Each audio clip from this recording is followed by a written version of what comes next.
정청래 전 대표가 장관직 제의를 받았다. 충격적입니다. 해당 부분에 대한 분석과 뒤에서는 민주당 당권 관련 누가 유리한 상황인지 그리고 해당 건이 왜 문제인지 제대로 보고 드립니다. 민주당 정청래 전 대표가 제 친구거든요. 네. 친구라서 제가 이렇게 옆에서 많이 봤는데 그 국회의원이 되기 전인 2004년 초일 거예요. 저하고 인사동에서 같이 저녁을 먹고 이렇게 소주 한 잔을 했는데 느닷없이 저한테 한 20년 전 얘기네요. 20년도 더 됐죠. 동호야, 나는 정치를 하도 임명직은 안 하겠다. 그런 얘기를 그때 저한테 했어요. 그리고 나는 그때 임명직이 뭔지도 잘 몰라가지고 뭔 소린가 그래서 그러고 나서 이제 저도 정치를 좀 알게 되고 지금까지 봤잖아요. 그 정청래 전 대표는 지금까지 한 번도 임명직을 한 적이 없습니다. 맞아요. 예. 본인 되게 또 자랑하고도 다녀요. 예, 제가 직접 들어보면 우리 문재인 정부 때도 그 장관 제안을 받았고 최근에 정부에서도 장관 제안을 받은 걸로 제가 알고 있어요. 몰랐던 예, 그거를 이제 처음 짤 좀 나가겠네요. 제가 처음 말씀드리는 겁니다. 그러니까 그 뭐 제가 뭐 100% 알고 있는 건 아니고 이제 그렇게 짐작하고 있는 것인데 그거를 이제 거절을 한 거죠. 그러니까 어떻게 보면 자기가 정말 하고 싶은 일, 그러니까 이재명 정부를 성공시키는 일조차도 장관으로서 돕는 일도 있을 거예요. 그런데 명확히 정치로서 돕고 싶은 거죠. 예, 그러니까 그런 차이가 DJ에서부터 이렇게 내려오는 정치인들이 있다. 그래서 뭐 이렇게 모든 사람이 장점도 있고 약점도 있으니까 뭐 정청래 전 대표라고 왜 약점이 없겠습니까? 그런데 제가 옆에서 친구로서 보는 정청래는 저하고 그때 했던 이야기를 지금도 잘 지키고 있다. 이제 그것이 어떻게 보면은 그 국민을 향해서 자기 평가를 생각하고 있는 것이지 어떤 힘을 가진 사람, 권력을 가진 사람, 아니면 인사권자 이런 사람들한테 아부할 필요가 없는 그런 자기 태도를 갖고 있는 거죠. 이제 그런 것들은 한번 다시 평가해볼 필요가 있지 않을까 이렇게 생각합니다. 그런 게 이제 김대중 정신으로부터 나왔다 이렇게 그렇습니다. 보시는 예. 거죠? 네, 충격입니다. 제가 취재를 해본 결과 이번 전당대회는 김민석 전 총리 쪽으로 국회의원들의 경우 많이 기울고 있는 게 맞다고 보여집니다. 아마도 정청래 전 대표는 완전 경선을 할 것이고 그러면 이번에 당원들한테 찍힌 의원들은 재선을 할 수 없겠죠. 물론 이번 전당대회는 권리당원 투표, 특히 호남에서 승부가 날 가능성이 커서 누가 이길지는 모르겠지만 이런 분란이 저는 정말 이해가 안 갑니다. 특히 유시민 작가에 대한 공격은 과연 이게 지금 우리 지지층이 정말 하는 게 맞는지 이해가 안 갈 정도입니다. 저는 유 작가께서 화가 난 게 아니라 이 대통령에게 드리는 충원으로 느껴졌습니다.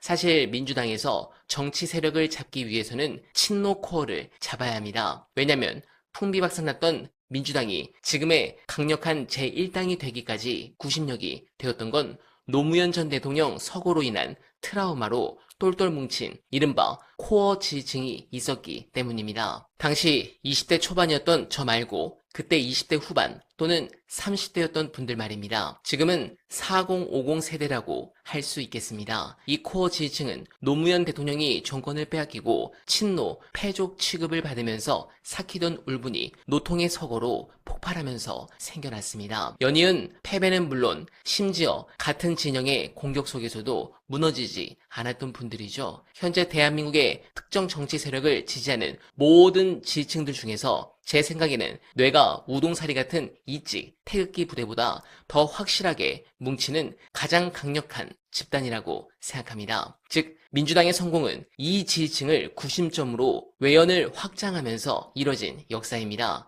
적어도 제가 수년간 정치 평론을 하면서 느끼고 경험했던 부분입니다. 이분들이 뭉치고 밭을 가면 선거에서 솔직히 이제 질래야 질 수 없는 상황입니다. 그런데 이분들이 다수인 이 권리당원 시스템을 가장 잘 사용한 것이 바로 이재명 대통령 아니었습니까? 문재인, 안희정 같은 정통 친노 대비 노통과 접점이 없었던 이재명 대통령은 솔직하게 민주당의 아웃사이더였습니다. 문재인의 당선과 안희정의 몰락으로 스포트라이트를 독점하게 되었지만 문재인 대통령의 후계를 자처하던 이낙연의 당시 차기 대권 지지도를 떠올려보면 민주당의 적통으로 인정받기 어려운 상황이었던 것이 팩트였습니다. 하지만 이낙연이 낙지처럼 미끄러지자 친노 코어들은 이재명을 선택합니다. 비록 낙선했지만 그 뒤 곧바로 권리당원 투표를 통해 이재명을 당대표로 만들고 이재명 대표는 이에 호응해 권리당원의 경선 참여 비중을 더 올립니다. 나아가 친노 코어들은 이재명 대표의 반기를 들었던 그리고 더럽게 검찰과 야합해서 체포동의안을 통과시킨 것으로 보여지는 의원들을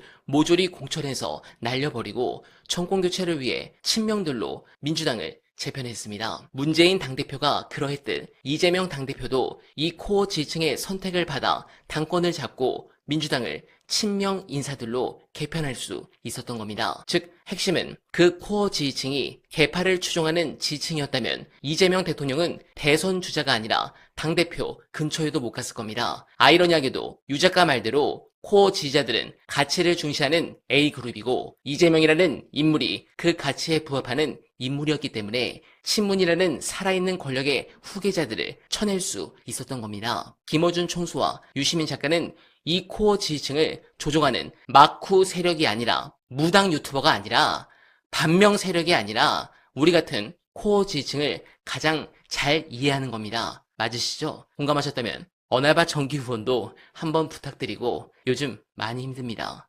아무튼 문재인을 지키려면 나를 찍으라는 사람들을 찍지 않고 사실상 비문이었던 이재명을 선택한 이 그룹의 성향을 이해하지 못하면 제 생각에 지지율 반등 드라마틱하게 나오지 않습니다. 유시민은 그런 이야기를 하고 있는 겁니다. 이재명 대통령에게 손을 내민 겁니다. 문조 털레유 타령하는 사람들은 죽어도 이해가 안 되겠지만 이게 사실입니다. 저 역시 이 대통령께서 지금보다 지지율이 떨어지길 바라지 않습니다. 리서치뷰 이 조사 나오고 저도 충격 먹어서 다시 이 대통령 찬양 모드로 갔다가 어제 또 갑자기 지지율 중요하지 않다고 전광판 안 보신다고 하니까 또 충원을 드리는 겁니다.